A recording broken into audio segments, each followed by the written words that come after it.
O Senhor esteja convosco. Ele está no meio de nós. Proclamação do Evangelho de Jesus Cristo segundo Mateus. Glória a vós, Senhor.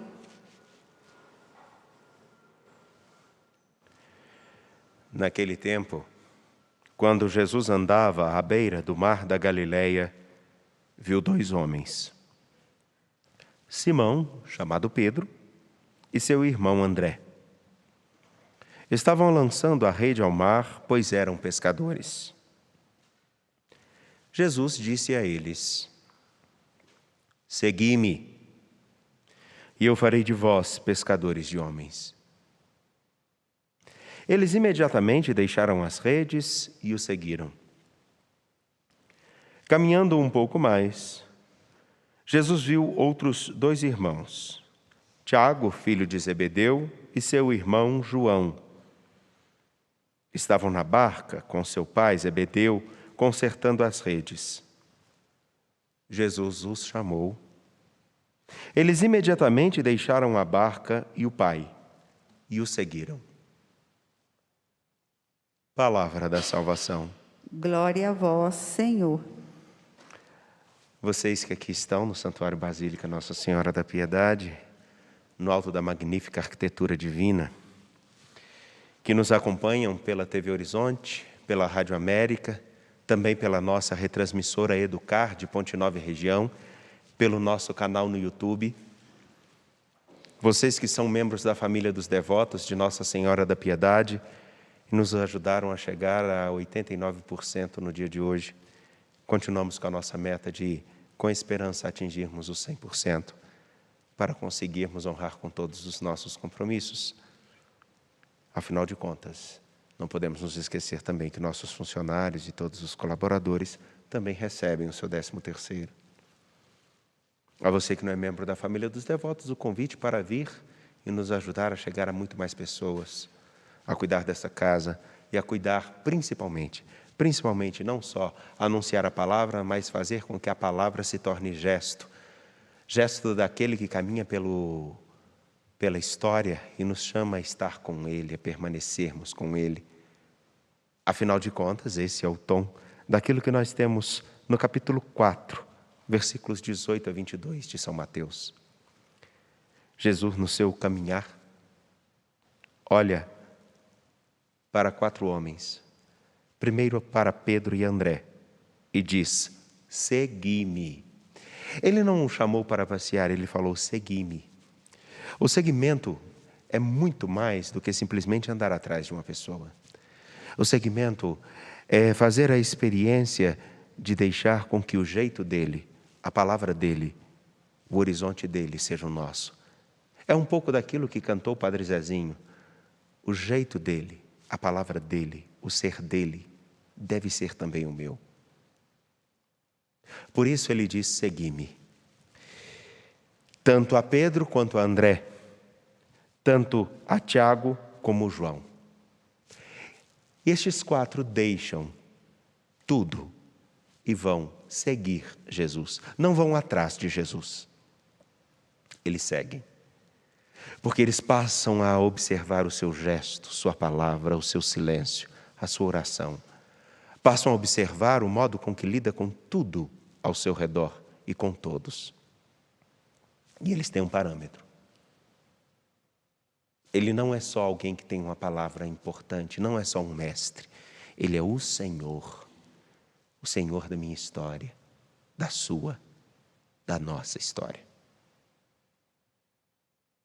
E o que mais me chama a atenção é o que levaria esses 2 homens, Pedro e André. E André hoje que nós celebramos como memória, apóstolo. E também outros 2, Tiago e João, o que faria com que esses 4 homens, os 2 primeiros e estes 2 últimos citados, deixassem tudo para seguir a Jesus? Me permitam olhar para aquilo que diz São Paulo. São Paulo, na carta aos Romanos, ele faz todo o itinerário do que significa realmente ser discípulo de Jesus Cristo. Inclusive, nós tivemos a oportunidade, na própria liturgia que celebramos tempos atrás, de fazermos esse paralelo. Ele fala: o que significa então ser povo de Deus? É somente observarmos determinados ritos, determinadas regras? Não. Também é simplesmente dizer que acreditamos em Jesus? Também não. Ele fala de algo profundamente significativo na sua história. Ele não fala de algo que ele escutou, ele fala de algo que experimentou. Ele escutou o que o Senhor disse ao seu coração: eu te escolhi, eu te chamei. Não com essas palavras, mas no caminho de Damasco, Paulo teve a oportunidade de ver a si e a quem ele servia. E a quem realmente ele era chamado a servir. E ele fala do seu coração, da sua experiência, e por isso, na carta aos Romanos, ele vai dizer o que significa realmente ser povo de Deus, ser discípulo de Jesus Cristo. E isso tem logo o seu princípio no capítulo 10, versículos 9 a 18, de uma maneira magistral. Ele vai dizer: se com vossa boca confessares Jesus como Senhor, primeiro, confessar com a boca. Uma coisa interessante, porque muitos que não eram judeus e se tornaram cristãos, acolheram o Evangelho, falavam: nós precisamos acreditar em Jesus. Nós precisamos ter a certeza que Jesus é a nossa salvação. Jesus é o Senhor. Mas os lábios podem falar também daquilo que o coração não carrega. Podemos dizer que gostamos de uma pessoa e de realmente não gostarmos. A senhora sabe aquele sorriso amarelo que a gente dá para aquela pessoa que a gente tem uma certa dificuldade, mas a gente é bastante educado para sermos inadequados ou desrespeitosos? Com o perdão da palavra, aquele sorriso assim: oi, fulano.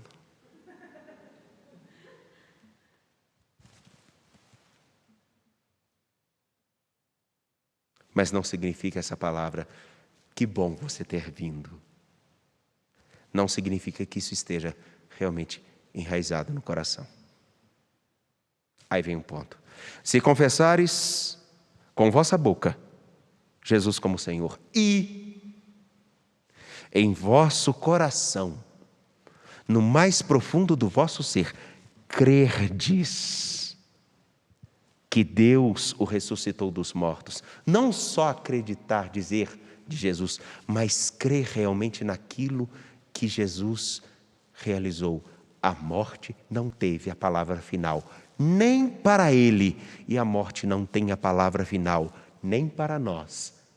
Se o nosso viver e o nosso falar de Jesus Cristo estiver condizente com o fato. A morte não pode ter a palavra final na minha história, como não teve na história de nosso Senhor Jesus Cristo. Então ela não pode ter a palavra final agora na minha vida. Ela não pode ter a palavra final agora nas minhas incoerências, na minha tendência à corrupção, na minha tendência à inadimplência, à infidelidade. Ela não pode ter a palavra final na minha conduta. Ela não pode ter a minha palavra final no desrespeito, quando eu respeito ou não alguém. Ela não pode ter a palavra final quando eu sou ou não coerente em cuidar da casa comum, dos animais, da vida como um todo. Ela não pode ser a palavra final quando eu lido com idosos, com crianças. Ela não pode ter a palavra final quando eu trato da política, quando eu trato da assistência social, quando eu me disponho a ser, seja como ministro ordenado, padre, diácono, bispo, seja como leigo, ser sinal de Jesus Cristo. Ela não pode ter a palavra final em nenhum momento da minha história. Porque a morte não é só o nosso corpo parar. É quando em nosso coração, aquele que deveria ter a palavra final deixa de ter o lugar de destaque. Por isso, se com vossa boca confessardes Jesus como Senhor e em vosso coração crerdes que Deus o ressuscitou dos mortos, sereis salvos. não no futuro, mas no presente. Sereis salvos de vós mesmos, sereis salvos dos outros, das armadilhas dos sentimentos, das armadilhas das ilusões. Sereis salvos porque acreditais naquilo que realmente é fundamental. É crendo, não confessando somente, não só falando, não só agindo desse ou daquele modo, mas é crendo, vivendo com profundidade no coração, que se alcança aquilo que Jesus nos deu, a plena liberdade, a justiça de olharmos a vida de cabeça erguida, de frente, sem medo. E é confessando a fé com a boca que se consegue a salvação. Porque quando nós falamos do coração, tem um peso diferente. É como quando, eu acabei de dar um exemplo muito simples. Me perdoem. Que alegria receber você aqui, fulano. É bem diferente de, menino, que bom que você veio. Não é diferente? E a gente vê o quanto que é importante receber uma pessoa nas coisas mais simples. Pode ser num café dado num copo que não foi bem lavado. Mas quando é feito de coração, a gente sabe que vale a pena. E eu me lembro de uma experiência que eu tive uma vez, numa das missões ainda no seminário, que numa casa simples, muito simples, a pessoa me trouxe aquele café grande. E na simplicidade, era o que tinha. Mas foi o café, um dos cafés mais gostosos que eu tomei na minha vida. Pois bem, nós não viemos falar de café, nós viemos falar de Jesus Cristo. E o que será que teria movido o coração de Pedro, de André, de Tiago e de João a seguir um homem que eles não conheciam? Uma coisa muito simples. Porque Jesus chamava para seguir com o mesmo desejo que ele tinha de que as pessoas o seguissem, movido pelo amor que ele carregava. Porque Deus amou tanto o mundo que enviou seu Filho não para condená-lo, mas para salvá-lo. E quando a gente demonstra a importância de alguém e o modo com que se fala, esse coração se motiva e segue. E aí está um detalhe muito importante. André, como apóstolo de nosso Senhor Jesus Cristo, em outro evangelho, ele vai dizer a seu irmão Pedro: vinde ver o que nós encontramos. Não foi qualquer coisa, vem ver o que a gente encontrou. Vem ver quem a gente encontrou. E infelizmente nós temos muitas pessoas que podem até falar de Jesus Cristo, mas falta esse desejo profundo de que as pessoas se encontrem com Ele. Que não é um desejo de nós falarmos ou fazermos coisas absurdas. É um desejo muito simples de dizer assim: você não sabe o tamanho do amor que você pode receber. Vem experimentar. Crer em Jesus Cristo é falar dele, é falar com paixão, é falar com amor. É viver com paixão, é viver com amor, seja na dor ou no alívio, na alegria ou na tristeza. É a cada momento perceber, Ele é a razão do meu viver, do meu existir. E é por isso que eu enfrento tudo que tenho, tudo que vejo. Nos tempos atuais, ser cristão parece que se tornou discurso ou meramente viver uma determinada prática. Faz isso, não faz aquilo. Isso é importante, mas não é a raiz de tudo. E aí eu gosto de me recordar de coisas muito particulares, como, por exemplo, tomando essa fala tão boba para muitos que eu dei no início, que é aquela assim: que bom que você veio. E o bom que você veio é que eu vou te oferecer, dentro das minhas condições, o melhor que eu posso. Nem que seja só o meu sorriso, o melhor que eu posso, pela imensa alegria e satisfação que eu tenho de te ter aqui comigo. Jesus era assim. Eu não tenho dúvida. Porque, afinal de contas, Ele nos chama pelo nome, pelo imenso amor que Ele tem por nós. E nos chama a segui-lo pelo imenso amor que Ele tem por nós. E ao longo do caminhar podemos experimentar esse amor. E daí, de tal modo, podemos fazer aquela experiência boba de uma criança que, sabendo que é amada, fala de quem ela ama sem fazer muito discurso, mas pelos gestos e pela simplicidade tamanha. De um beijo ao ato de segurar na mão e dizer, vem cá.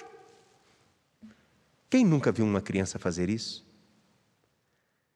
O Senhor nosso Deus nos chama a segui-lo. Resta saber se o nosso coração está atento e disposto realmente a segui-lo.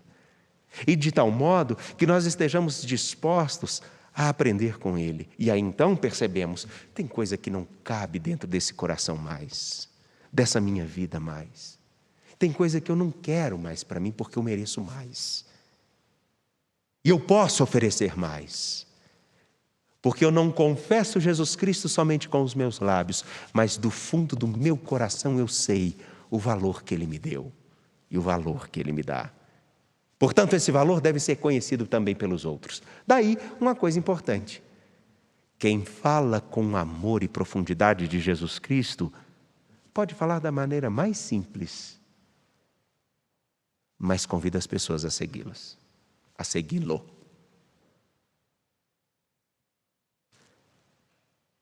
Me permita fazer uma pergunta, você que nos acompanha. Essa pergunta também deve ecoar dentro de mim, todo dia, e também para cada um daqueles que aqui estão. Quando nós anunciamos, falamos de Jesus Cristo, o nosso coração está marcado por esse desejo profundo de seguir a Ele de verdade. Um desejo profundo, de tal maneira que, Senhor, aquilo que não condiz, me ajude a deixar, me ajude a conseguir, a ser mais a imagem do seu rosto no meio do mundo. André entendeu isso. Pedro custou, mas entendeu isso. Tiago e João entenderam isso. Nós entendemos. Nós já entendemos o que significa seguir Jesus Cristo. Que não é só falar dele, e também não é só deixar de fazer ou fazer determinadas coisas, mas é uma coisa que começa aqui, ó, lá do fundo, do lugar mais sagrado e mais profundo que carregamos. Dar a Ele o lugar de destaque e o principal lugar e dizer, o Senhor é minha referência, eu sigo ao Senhor Jesus Cristo. Confiando naquele que é a vida, de pé apresentemos nossas preces. A nossa resposta será, por intercessão dos apóstolos